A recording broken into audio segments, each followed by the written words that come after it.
हरि ओम तत्सत् श्रीमते रामचंद्राय नमः।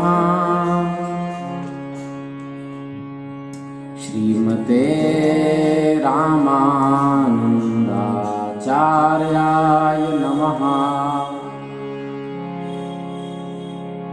श्रीमते मलूकदासाय नमः।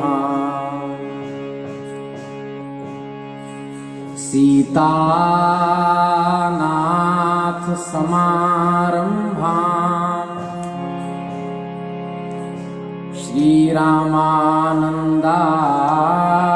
मध्यमाम् अस्मदाचार्यपर्यन्ताम् वन्दे गुरुपरम्पराम्।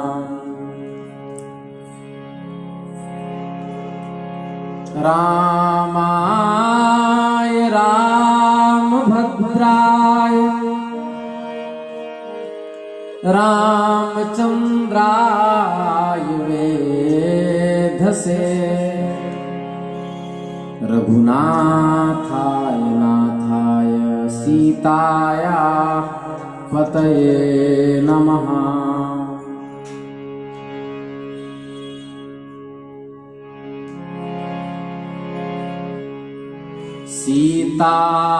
सीताराम सीताराम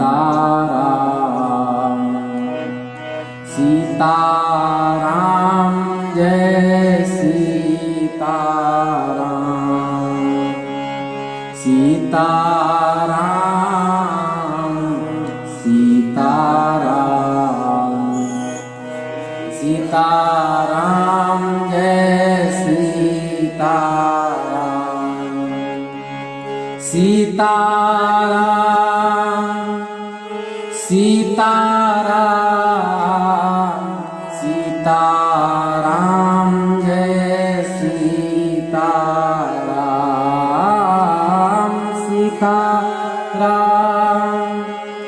सीताराम सीताराम जय सीताराम। जय रघुनंदन जय सिया राम जानकी वल्लभ सीताराम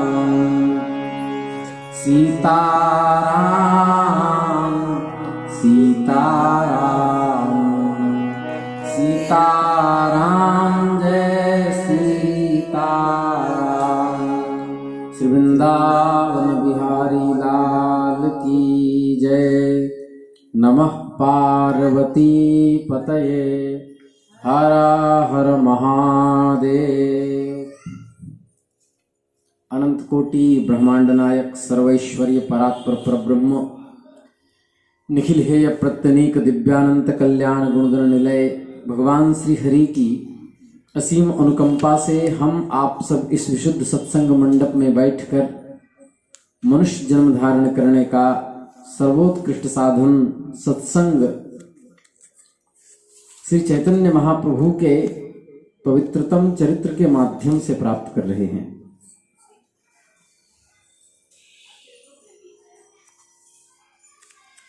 हम लोग श्रवण कर रहे थे कि इस्लाम मजहबा वलंबियों के भय से गोवर्धनधारी भगवान श्री गोपाल जो ब्राह्मण को स्वप्न दे करके गोवर्धन से चलकर और विठलेश्वर मंदिर मथुरा तक पहुंचे और मथुरा में कई दिनों तक उन्होंने वास किया। इसलिए भक्ति रत्नाकर में वर्णन है कि विठलेर सेवा कृष्ण चैतन्य विग्रह ताहार दर्शने हैल परम आग्रह, ऐसा बंगला भाषा में लिखा गया है। श्री रूप गोस्वामी उनके संगी 1 मास तक मथुरा में रहे, वर्ण गोपाल भगवान का दर्शन भी किया। हम रूप गोस्वामी जी का चरित्र विस्तार से कहेंगे। इसके बाद आगे चल करके श्री रूप गोस्वामी के साथ भूगर्भ गोस्वामी, जीव गोस्वामी जी, यादव आचार्य, गोविंद गोस्वामी जी, उद्धव दास, माधव, गोपाल दास, नारायण दास आदि महाप्रभु के परिकर सब मथुरा में कई दिन तक रुके। 1 मास रुकने के बाद चैतन्य महाप्रभु गोपाल विग्रह का दर्शन करने के बाद काम्य बन गए। आदि वाराह पुराण में काम्य वन का वर्णन है। चतुर्थम काम्यक वनम वनानाम वनमुत्तमम तत्र गत्वा नरो देवी मम लोके महीयते। शिव जी ने कहा है कि एक काम्यक नामक वन है, हे देवी, जो कोई भी वहां जाता है वो मेरी धाम की महिमा का आनंद उठाता है। भगवान शिव का वचन है, मुझे अत्यंत प्रिय होता है। चैतन्य महाप्रभु प्रेम स्वभाव में संपूर्ण वृंदावन की यात्रा किए। काम्य वन में कृष्ण की लीला स्थलों को देखने के बाद महाप्रभु नंदीश्वर गए। वहां पर प्रेम से विह्वल हो उठे और उन्होंने समस्त विख्यात कुंडों में स्नान किया। तत्पश्चात वे एक पर्वत पर चढ़ गए। क्या इस पर्वत के ऊपर कोई देव की मूर्ति है? स्थानीय लोगों से पूछा। पावने सरसी स्नात्वा कृष्णं नंदीश्वरे गिरौ दृष्ट्वा नंदं यशोदां च सर्वाभीष्टम् अवाप्नुयात्। नंदीश्वर पर्वत के निकट, जिस पर वो चढ़े थे, उस पर्वत के निकट जो पावन सरोवर, आज भी वह सरोवर है, उस सरोवर में जो स्नान करता है वो श्री कृष्ण अर्थात नंद बाबा और यशोदा जी के साथ श्री कृष्ण का दर्शन प्राप्त करता है। जो श्रद्धा भाव से स्नान करता है। इसके बाद वहां से माता यशोदा, नंददेव और श्री कृष्ण का दर्शन किया। श्री कृष्ण का महाप्रभु ने आलिंगन भी किया। आलिंगन करने के बाद महाप्रभु अत्यंत भाव विह्वल होकर के रोने लगे। अत्यंत भावुक हो गए। हमने आपको पीछे कहा था कि भगवान श्री कृष्ण राधा भाव से भावित होकर के और इस धराधाम पर पधारे ताकि जीवों को प्रेमोद्रेक समुद्र में डुबो करके आनंदित कर सके। इसलिए चैतन्य महाप्रभु का जो शरीर का वर्ण है, श्रीअंग का जो वर्ण है, वो गौर वर्ण है, राधा भाव से भावित होने के कारण। बड़ा प्रसिद्ध श्रीमद् भागवत का श्लोक है जिसमें अत्यंत साहित्यिक विवेचन है। महाप्रभु उसी साहित्यिक अत्यंत प्रसिद्ध श्रीमद् भागवत के श्लोक का आलिंगन करते ही भगवान का पाठ करने लगे। यते सुजात चरणाम्बुरुहं स्तनेषु भीता शनैः प्रियदधी महिकर्कशेषु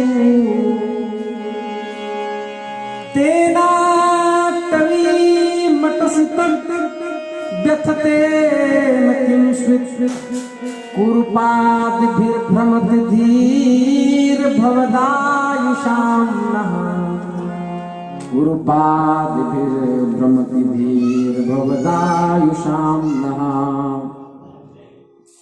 गोपियां कहती हैं श्रीमद् भागवत के 10वें स्कंद के 31वें अध्याय के 19वें श्लोक में, यत्ते सुजात, हे प्रिय आपके चरण कमल इतने कोमल हैं और हम उन्हें धीमे से अपने स्तनों पर डरती हुई रखती हैं कि कहीं आपके चरणों को चोट न लग जाए। हमारा जीवन एकमात्र आप पर टिका हुआ है।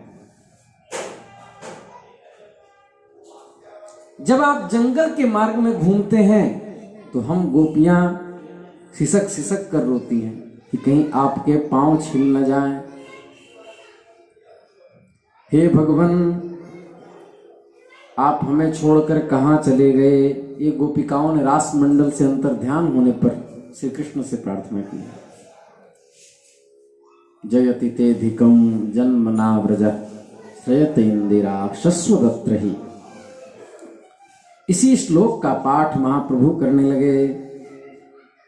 श्री कृष्ण ने स्वयं अपने हाथों से महाप्रभु के नेत्र पोंछे, कृपा की है। दोनों एक ही हैं। श्री चैतन्य महाप्रभु ने आगे चलकर खोल तीर्थ देखा, फिर वहां से भांडिर बन गए, जहां पर राधा रानी का श्री कृष्ण से विवाह हुआ है, ब्रह्मा जी ने करवाया। हमने उस स्थल का दर्शन भी किया है।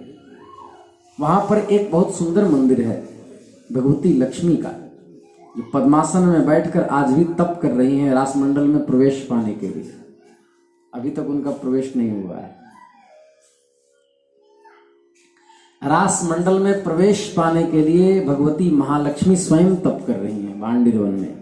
खिचड़ी वहां पर भोग प्रसाद दिया जाता है। इसके बाद श्री कृष्ण चैतन्य महाप्रभु ने श्रीवन को देखा, लोहवन को देखा, महावन गए। कृष्ण की बाल लीलाओं का स्थान गोकुल को देखा। गोकुल को देखने के बाद भगवान को बाल लीलाओं का अनुभव होने लगा। उस स्थान को भी देखा जहां यमलार्जुन का उद्धार किया था। गोकुल देखने के बाद महाप्रभु मथुरा लौट आए। उन्होंने कृष्ण का जन्मस्थान देखा। वहां पर मथुरा में जाने के बाद मथुरा वासी चारों तरफ से घेरने लगे। महापुरुषों को अत्यधिक यदि स्नेह बनने लगे, लोग जुड़ने लगे, तो वो दूर होने लगते हैं। भीड़ एकत्र होती देखकर चैतन्य महाप्रभु मथुरा छोड़ करके अक्रूर तीर्थ चले गए। वहां वे एक स्थान में रहे। अगले दिन श्री चैतन्य महाप्रभु वृंदावन गए। उसके बाद उन्होंने काली ह्रद और प्रस्कंदन में स्नान किया। काली ह्रद वहां है जहां कालिया नाग पर भगवान ने नृत्य किया था और कालिया नाग को नियंत्रित किया था। इसके बाद केशी तीर्थ गए। जब उन्होंने वह स्थान देखा जहां रास नृत्य होता था, वहां प्रेमावेश से तुरंत मूर्छित हो गए। महाप्रभु सचेत हुए तो भूमि पर लौटने लगे। कभी वे हंसते, कभी रोते, कभी नाचते, कभी गाते। वे ऊंचे स्वर से कीर्तन करते। इस तरह दिव्य आनंद का अनुभव करते हुए केशी तीर्थ में वह दिन उन्होंने प्रसन्नता पूर्वक बिता दिया। वहीं से कुछ दूरी पर मलुकपीठ है, ज्यादा नहीं, 20-40 कदम आगे होगा केशी घाट से आगे। फिर अक्रूर तीर्थ गए, जहां पर दास ने 1 महीने भिक्षा करके भजन किया। अक्रूर तीर्थ, अशोक वन, उस जंगल में 1 महीने रहे। वहां उन्होंने भोजन किया। वहां पर एक बहुत सुंदर विग्रह है जिनका नाम है भतरौड़ बिहारी। उसी मंदिर में हम रहते थे, भतरौड़ बिहारी।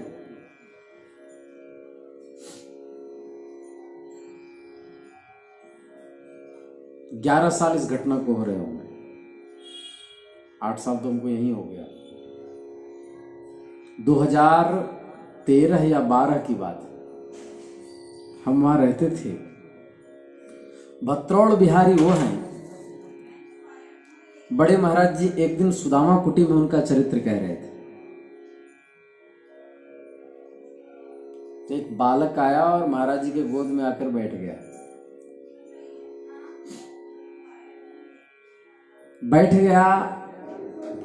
तो कहा, तुम कौन हो बालक? बहुत सुंदर स्वरूप था उसका, और बैठने के बाद कुछ दिव्याति दिव्य अनुभूति होने लगी। बोले, बाबा मुझे एक पेड़ा दे दो, मैं अशोक वन में रहे हूं, मैं अशोक वन का हूं। बोले, अच्छा। बोले, अक्रूर घाट के पास हमारा कक्ष है, प्रकोष्ठ है। नाम क्या है तुम्हारा?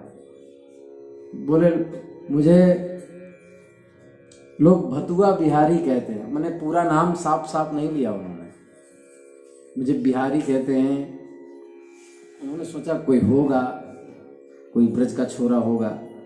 बोले, उतना दूर से आए? बाबा तुमने मुझे याद कियो। समझ नहीं पाए, क्योंकि कहते हैं विधाता उस समय बुद्धि इधर उधर कर देता है। तो उसके बाद उन्होंने पेड़ा लिया, पेड़ा दिया महाराज जी ने। पेड़ा लेने के बाद, बाबा भत्रोड़ बिहारी जरूर आना, ऐसा कह करके वो गोदी से उठ करके चले गए। एकाएक मस्तिष्क में गया, करी यह बालक भत्रोड़ बिहारी तो नहीं। दौड़ करके गए तो वहां बालक नहीं था, वो बिहारी था। मैं 2011-12 में वहां था।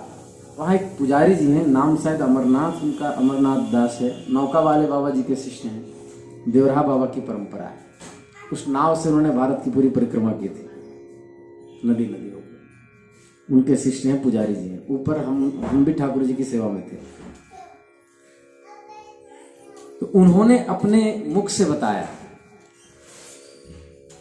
कि कई बार उनके साथ ऐसी घटना घटी। हमारे वहां पहुंचने से 6-7 महीना पहले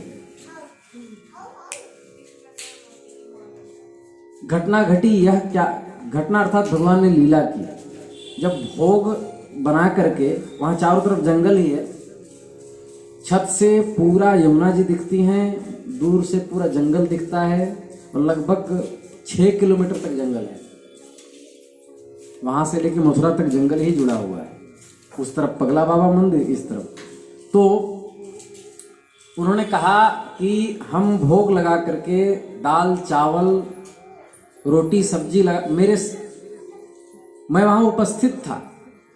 उस दिन भी वो घटना घटी, हमको बताए, हालांकि मैं नीचे था। वो पूरा भोग भगवान के मंदिर में रख करके आए, कपाट बंद कर दिया बाहर से कि बंदर न घुस जाए।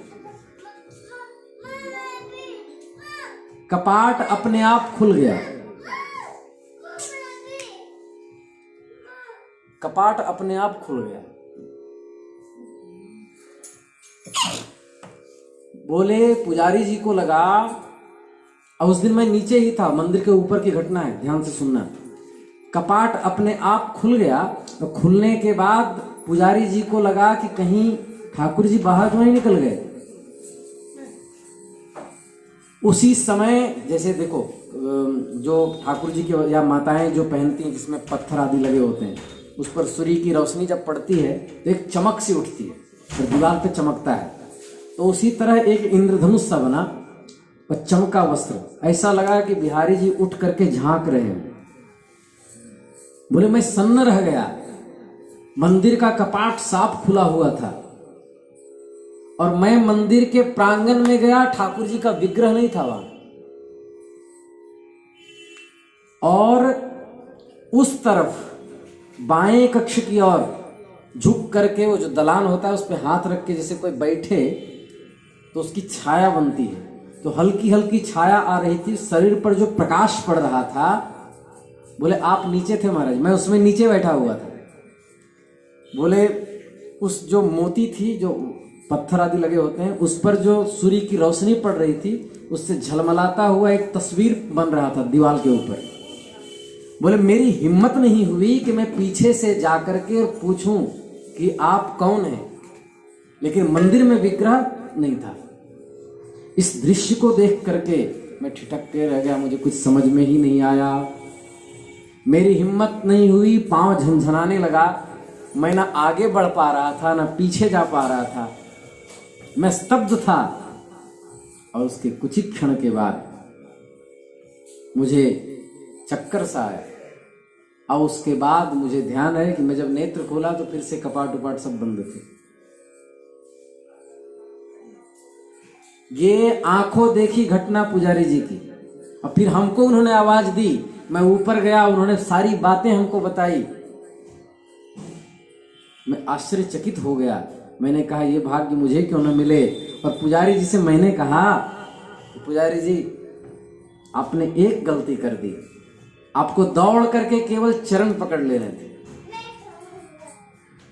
बस आपका काम बन जाता। लेकिन चरण भी वही पकड़ सकता है जिसको भगवान पकड़वाना चाहे, पर इतनी कृपा कम नहीं है। तो हमने कहा पुजारी जी बस आप चरण पकड़ लिए होते। तो बोले अरे महाराज हमारी हालत पूछो क्या हुआ, हम क्या कहें। बोले ऐसी ये पहली घटना नहीं है, एक दो बार भी ऐसे कई तरह से अनुभूति हुई।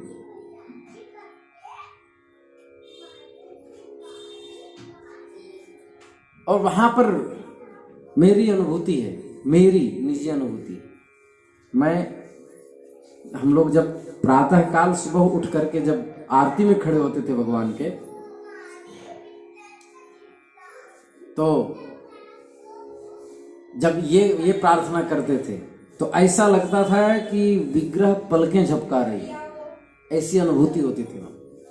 ऐसा लगता था श्री कृष्ण साक्षात ऐसे करके सुन रहे हैं। हम व्यासपीठ से झूठ नहीं बोलेंगे, हम विग्रह जब तस्वीर थी, तस्वीर में कई दफे मैंने 8 दिन 9 दिन के रहने के अंतराल, तस्वीर में एक तस्वीर इस्कॉन वालों की बड़ी प्रसिद्ध है, जिस तस्वीर में अनेक बाल बैठे हैं जंगल में और भगवान एक दूसरे का जूठन खा रहे हैं बालक स्वरूप में। उस तस्वीर में कई बार हमने तस्वीर के अंदर हलचल होते देखा, हाथ हिलते हुए।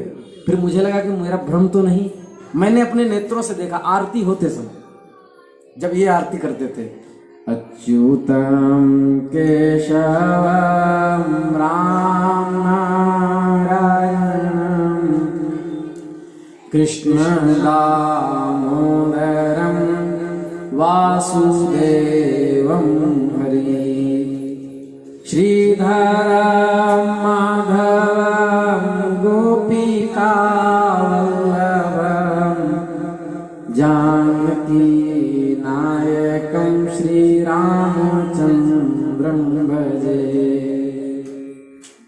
तो हमें कई बार ऐसा लगा तस्वीर में एक विग्रह हिल रहा हो, जैसे सच में हाथ ऐसे करके किसी और सखा को दिए। लेकिन उस समय इसको जानने का प्रयास इसलिए नहीं किया क्योंकि उस समय नया नया मैं महात्मा बना था, तो इतना वैराग्य था कि मुझे ये सामान्य लगता था भगवान लीला कर रहे होंगे। अब थोड़ा अध्ययन आदि का जो विद्या का अहंकार आ गया है, तो जिसके कारण से वो चमत्कार देखने की इच्छा अभिलषित होती है। अब अंतःकरण में अहंकार ईर्ष्या द्वेष सब भर गए। उस समय जो नवीन वैराग्य था, उस समय लगता था सामान्य है, भगवान तो लीला करते ही। लेकिन अब लगता है काश 1-2 बार दिख जाता। भगवान कहीं गए नहीं, लेकिन हम लोग को रसोई कपड़े दरवाजे से फुर्सत तो हो, भगवान के लिए समय तो निकालें। हम लोगों को तो फुर्सत ही नहीं है। कथा के समय बाल्टी ढोएंगे, पंचायत करेंगे, तो कहां से ईश्वर की कृपा होगी। सारा काम कथई के समय याद आता है। फिर कहेंगे महाराज कोई उपाय बताइए, कैसे जीवन में शांति की प्राप्ति हो। शांति भी घबराती है ऐसे कि भैया हमें तो छोड़ दो। इस तरह महाप्रभु वृंदावन लौट करके चीर घाट में उन्होंने स्नान किया, जहां पर भगवान ने वस्त्र चुराए थे। वह स्थान अभी भी है, जिनके बारे में भाषा परिच्छेद के मंगलाचरण में कहा, नूतन जलधर रुचये गोप वधूटी दुकूल चौराय तस्मै कृष्णाय नमः संसार महीरुहस्य बीजाय। फिर तेंतुली तला, जिसको इमली तला कहते हैं, तेंतुली बंगला में कहते हैं इमली को, तेंतुली तला नामक इमली का वृक्ष अत्यंत पुराना था, आज भी वो इमली तला है। कहते हैं इमली का वृक्ष घर में नहीं लगाना चाहिए, इमली के वृक्ष में प्रेतों का वास माना जाता है, ऐसी लोक प्रसिद्धि। इमली के वृक्ष में प्रायः यदि 12-1 बजे रात्रि को आप गुजरें, आपकी आत्मा यदि हल्की है, अर्थात आप यदि शौचाचार से नहीं रहते, तो घूमते डौलते आपको प्रेत का दर्शन हो जाएगा। इमली वृक्ष में प्रेतों का, राक्षसों का, दानवों का, पिशाचों का वास होता है। लेकिन भगवान ने इमली वृक्ष को वृंदावन में देखा तो करुणा आ गई। श्री कृष्ण चैतन्य को लगा इसका भी उद्धार होना चाहिए, तो उस इमली वृक्ष के नीचे बैठ करके कीर्तन करने लगे, हरे राम राम राम हरे हरे, हरे कृष्ण कृष्ण कृष्ण हरे हरे, हरे राम राम राम हरे हरे, हरे कृष्ण कृष्ण कृष्ण हरे हरे।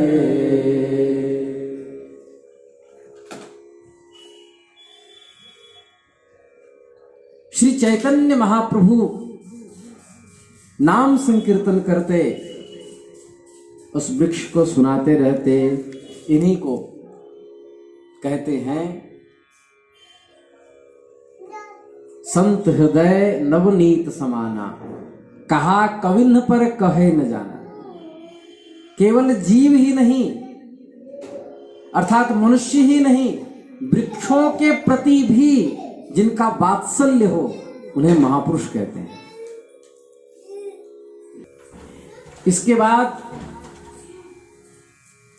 जब वृंदावन आए तो वृंदावन में कई लोगों ने अफवाह फैलाया था कि प्रतिदिन रात्रि में 8 बजे काली नाग पर भगवान का दर्शन होता है। दरअसल होता क्या था, यमुना जी में उस समय बहुत तेज का उफान था, तो उसमें एक मछुआरा मछली मारा करता था। अब रात्रि में ऐसे ऐसे नाव हो तो उसको लोगों ने अफवाह में कुछ भी बना दिया, तो उसको कहते कि अरे वो नाग मचल रहा था, उस पे श्री कृष्ण नृत्य कर रहे थे। वो बार बार जाला फेंकता तो लगता श्री कृष्ण नाच रहे हैं, और एक हाथ में डंडा लिए रहते हैं मछुआरा, ताकि जब कठोर और भयानक मछली जब पड़ जाती है तो उसके चेहरे पे मारते हैं, ताकि वो मूर्छित हो जाए और उसको उठा के नाव में डाल दें। तो डंडा को बंसी बना दिया, जाल फेंकने को नृत्य की भाव भंगिमा बता दी, और नाव को काली नाग बता दिया। बोला श्री कृष्ण का साक्षात्कार हो रहा है। और अंधेरे में दीप की बत्ती में नेत्र चमकते थे। नेत्र चमकने के कारण, और नाव में भी 2 नेत्र बने हुए थे, मछली के आकार का नाव था, 2 नेत्र बने हुए थे, तो उस पर टिमटिमाती हुई रोशनी पड़ने के कारण वो चमकती थी। कहते कालिया नाग के मस्तक का मणि चमक रहा है। ऐसे ही तो अफवाह फैलता है। एक बार एक बालक की इसी अफवाह में मृत्यु हो गई। आपको बताता हूं कैसे, हमारे गांव की ही बात। एक बालक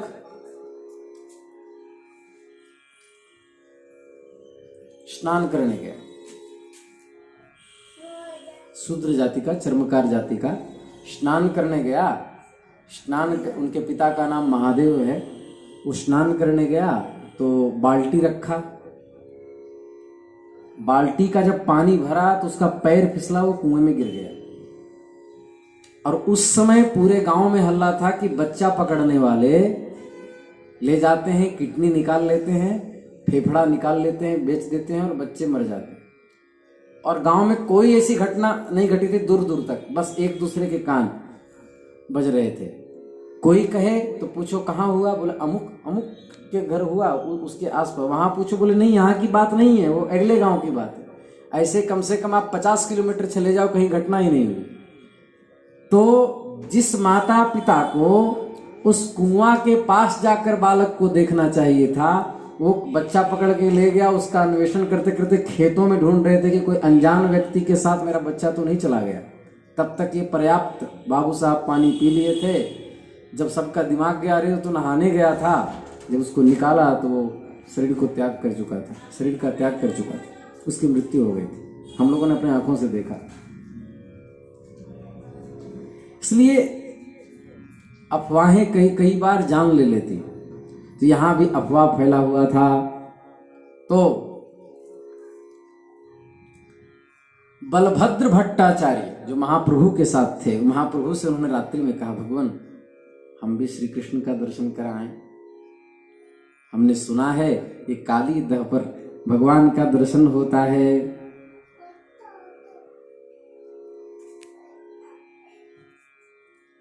हे भगवान, क्या हम भी चले जाएं?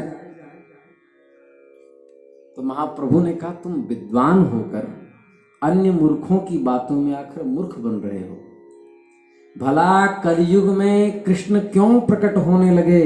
भ्रमित लोग ही उत्तेजना फैलाते हैं, कोलाहल मचाते हैं। पागल मत बनो, यहीं बैठे रहो। कल रात में तुम कृष्ण का दर्शन करने जाओगे, लेकिन वहां श्री कृष्ण है नहीं। क्या आपने श्री कृष्ण को देखा है? तो जो बलभद्र भट्टाचार्य के साथ सपोर्ट देने वाले थे, उन्होंने कहा, रात्रि में काली दह में महाराज साक्षात श्री कृष्ण दर्शन देते हैं, दूर से दिखाई पड़ता है। तो बोले कि हमें किसी ने आकर के बताया कि वहां पर एक मछुआरा मछली मारता है रात्रि को, वो केवट जाति का है। वे मूर्ख लोग सोचते हैं कि नाव ही काली नाग है, दीपक उसके फनों की मणियां हैं जो दीपक के नेत्र बने हुए हैं, और लोग मछुआरे को ही कृष्ण मान बैठते हैं। इसलिए भ्रम नहीं करना चाहिए। देखो,